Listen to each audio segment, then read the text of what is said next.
In the coming weeks, households in Scotland will receive their council tax bills for the year ahead.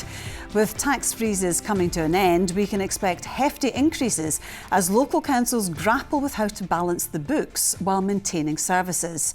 These are some of the proposed hikes.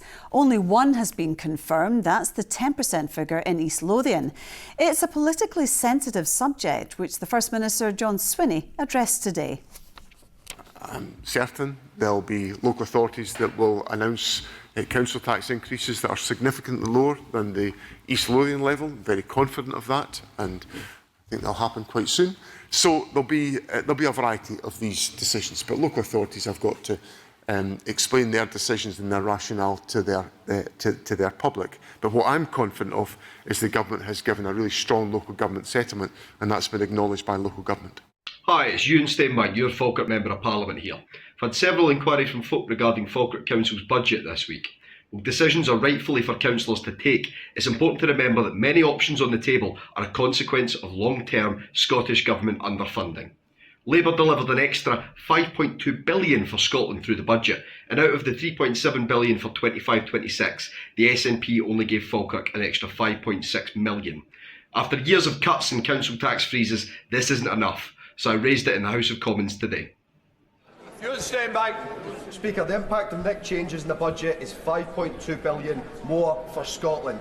Record funding to invest in our NHS, protect the successes of devolution and fix our local services. But the Scottish Government have squandered the latter opportunity by continuing to underfund our councils, leaving Falkirk Council with a £28 million hole to plug after 8 years of SNP control. Does the Minister agree with me that the £5.2 billion secured for Scotland by these benches could have been used to fix local government, but instead the SNP have chosen to leave the people of Falkirk to pick up the bill? Thank you, Mr Speaker. Not only do I agree with my honourable friend that the SNP government is at risk of squandering this historic opportunity for Scotland, I suggest the SNP government might like to ask their members of Parliament opposite why they voted against this historic budget in Scotland. People who use preventative services and welfare benefit services and advice services, and without those services which are funded through the IGB grants, we feel that that will just displace that need onto some other service at probably a higher cost. We've continued to see the council underfunded, and what is really needed is a restorative budget from the Scottish Government to bring back services. We're talking about council keeping its head above the water. Currently we're seeing the heads well truly dumped.